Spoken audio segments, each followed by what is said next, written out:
Good day, virtual attendees. My name is April Sawyer. I'm with CBEC Eco-Engineering, and I'll be talking to you about implementing and monitoring lateral connectivity for salmonid rearing on the Hallwood Restoration Project. I'd like to thank our co-authors at Kramer Fish Sciences who have collected the majority of the monitoring data presented in this presentation. And we also want to start off by thanking our project sponsors, U.S. Fish and Wildlife Service, UBA Water Agency, and others on our project team. This has been a long-running project with many collaborating agency stakeholders and teaming partners across federal, state, and local levels, and is a really fantastic example of the possibilities of a public-private teaming partnership. The goal of the project is to restore and enhance ecosystem processes for productive juvenile salmonid rearing habitat. We aim to increase the natural production of fall run and spring run Chinook salmon and Central Valley steelhead on the lower Yuba River near Marysville, California. This project, being originally funded by U.S. Fish and Wildlife Service Anadromous Fish Restoration Program, supports the Central Valley Project Improvement Act's AFRP doubling goal to make all reasonable efforts to at least double the natural production of anadromous fish in California's Central Valley rivers and streams. The lower Yuba River is situated in the Central Valley of California in the Yuba goldfields east of Marysville, where hundreds of millions of cubic yards of hydraulic mining sediment wash down from the Sierras into the valley, raising the riverbed. After hydraulic mining was banned, humans subsequently began dredge mining for gold throughout the 10,000 acres of the Yuba goldfields, leaving an otherworldly-looking topography that the Yuba now runs through. The area now has several aggregate mining producers as well. A series of ponds and berms was formed by dredgers, such as this one shown here. This photo is looking downstream over the main channel at the project site, showing the middle training wall. Training walls are linear tailing piles created by the California Debris Commission in the early 1900s to constrain the Yuba River in this area to the north and south within a defined channel after a series of flood events caused flooding in the city of Marysville 8 miles downstream. The middle training wall resulted due to dredging this wide section and was a function of the dredger arm's ability to place the sediment. This project was designed with a mindset that removing unnatural constraints to river processes will yield the greatest benefits. This graphic shows a typical section in the existing condition, or now pre-project condition, on the top and project condition on the bottom. The main channel is on the left, and you can see large tailings piled called the middle training wall that I mentioned, separating it from the floodplain on the right. A key habitat enhancement action is working with local landowner and aggregate processing facility at Tykert to remove the gravel and cobble from the middle training wall and other high elevation floodplain areas. We're also carving in a network of seasonal and perennial channels to inundate at a range of flows, and all of this is intended to increase the lateral connectivity of the river with its floodplain and increase the frequency and duration of inundation to provide rearing juvenile salmonid suitable habitat and increase their growth rates before they emigrate out to the ocean. We'll also be performing some riparian planting on these lowered floodplain areas and are hypothesizing that that's also going to facilitate natural recruitment as well. And we're also placing some large wood structures for additional floodplain complexity. The overall project footprint was broken up into 4 phases, each feasible in one construction season from about April to November. Phase 1, shown in blue, was completed in 2020 and enhanced 89 acres of juvenile salmonid rearing habitat. Phase 2 was completed in 2021 and is 34 acres of enhancements. We're currently working on Phase 3, and that's 13 acres, and Phase 4 is 21 acres. Once fully implemented, the project will provide 157 acres of floodplain and riparian habitat enhancement on the lower Yuba River. This image shows a digital elevation model of the pre-project topography and bathymetry at the site. And of particular note, the middle training wall running approximately 2 miles along the length of the site and sits anywhere from 40 to over 100 feet above the surrounding floodplain elevations. And now we're looking at the topography and bathymetry with project grading showing all 4 phases.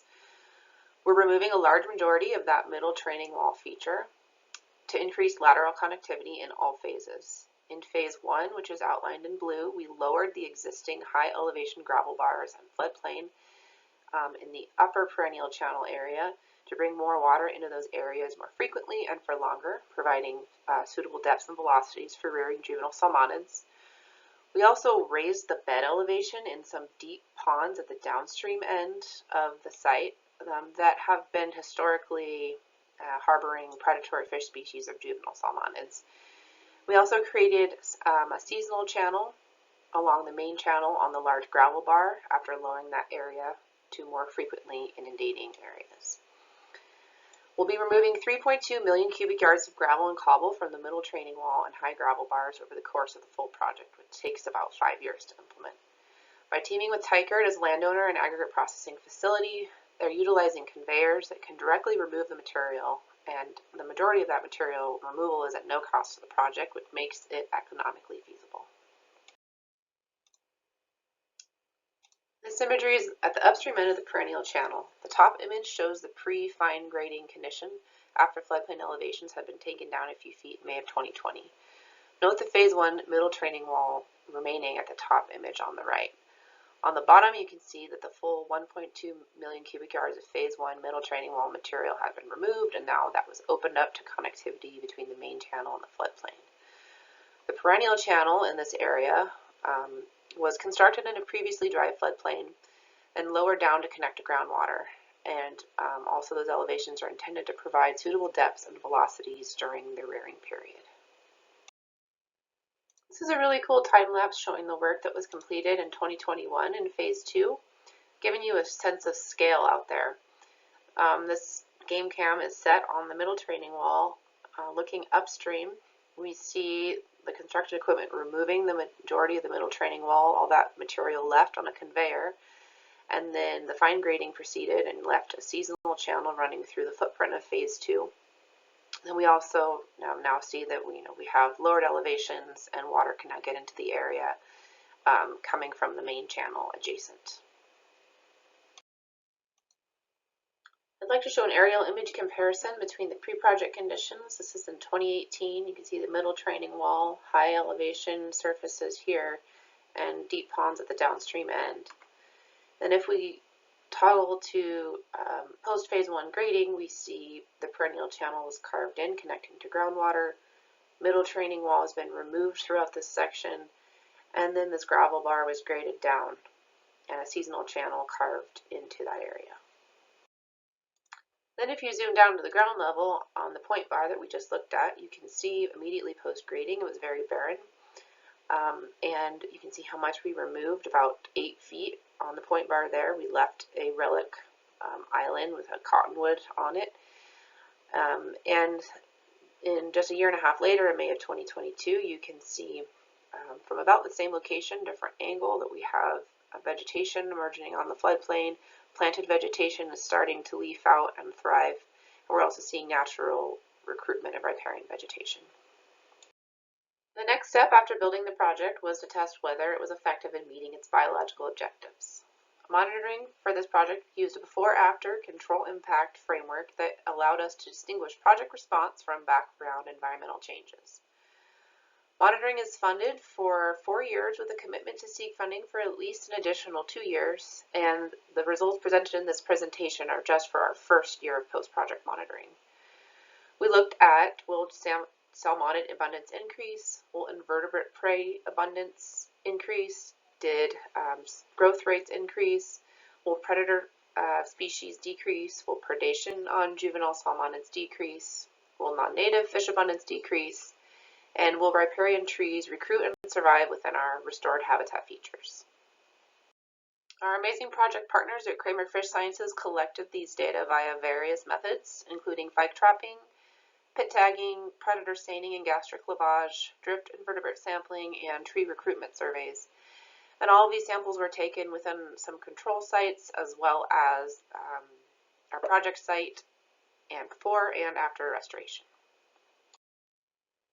For some of our metrics, our control site was a nearby backwater about a mile downstream of our project called the Kino backwater, and that's shown on the top right image. And in some cases, the main channel was our control site. The main channel is shown on the left, and our historic overflow channel, our perennial side channel, is on the right. And then within the perennial side channel. We have pre-project conditions, which were those deep pond conditions shown on top left, and then post-project conditions, kind of more of a creek-like habitat shown on the bottom left. All right, so did salmonid densities increase following restoration? This graph is showing the pre and post project conditions compared to the control site or the Keno backwater control site downstream of the project. Number of wild out migrants during the tagging study caught in the Fike per day, and we saw a small increase in Chinook salmon at the project site. And if we look at that same setup for Omicus or steelhead number caught per day in the Fike, we saw a lot more Omicus at the project site compared to the backwater control. And although the restoration actions were not specifically targeting adult salmonid spawning, Chinook and steelhead were seen spawning in our side channel constructed riffles. And this local spawning could be an explanation for the increase, especially in Omicus. But we need to collect additional data to know more. All right, now will invertebrate prey abundance increase? For drift invertebrates collected pre and post project, this time the control is the main channel. We saw more invertebrates at the project site compared to the main channel after restoration. Will juvenile salmon stomach fullness increase?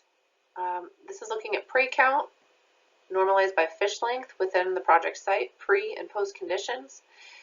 And overall we saw that salmon ate more post-project. We saw fewer empty salmon stomachs, indicating greater fullness, and also we saw some diet overlap, indicating that the invertebrates found in predator stomachs were similar to those found in juvenile stomachs.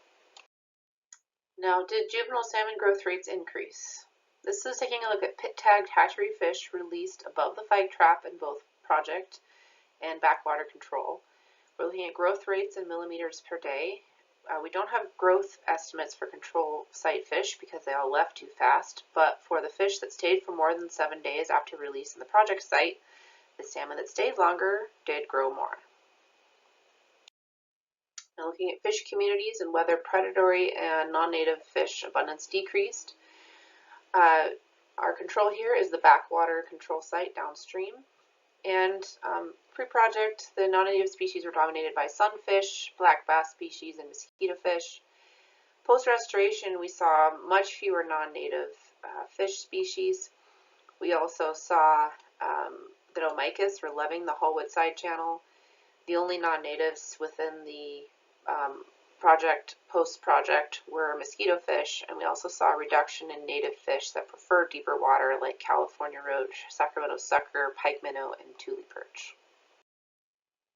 By looking at the ratio of predators to non-predators, we also saw that non-native predatory fish were eliminated from the Hallwood site following restoration, and the predator abundance remained high at the control backwater site downstream.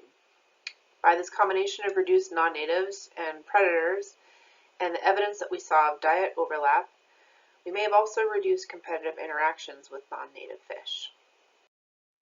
We still saw some pretty intense predation at the control site downstream. About 90% of the black bass sampled in 2022 contained pit tags and juvenile salmon remains, and 56 of those pit tags were recovered from just 10 predators.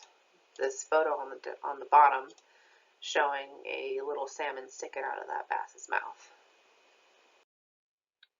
Now looking at will riparian trees recruit and survive within our restored habitat features, we're tracking these metrics across different treatments, floodplain areas, alcoves, and in areas with or without riparian planting that we did. We also are looking at substrate, elevation from groundwater, and modeled flow velocity. And these bar plots are just a sneak preview of what's to come, but even during a dry year, we saw willow recruitment, or the blue bars, in all of our treatment areas, and cottonwoods, the dark brown, in all but one treatment. So just to briefly summarize our effectiveness monitoring results after 1 year of post-project monitoring, we saw higher juvenile and adult salmonid abundance following restoration, reduced non-native and predatory fish species, no evidence of predation at Hallwood, and still a lot at the control site, higher invertebrate prey, and greater stomach fullness at the Hallwood site following restoration, and we're documenting native riparian tree recruitment as well, even in a drought year. This has been a multi-stakeholder, multi-agency project, and the team would not have been able to get where we are today without the input, coordination, and cooperation from a lot of people. It has been truly a once-in-a-lifetime opportunity to participate in this, from concept to implementation and through to monitoring. We want to thank U.S. Fish and Wildlife Service and Eva Water Agency for funding, as well as additional grants, and a lot of gratitude goes to our other teaming partners, specifically Tykert for their collaboration and vision on the project and being our long-term partner for implementation.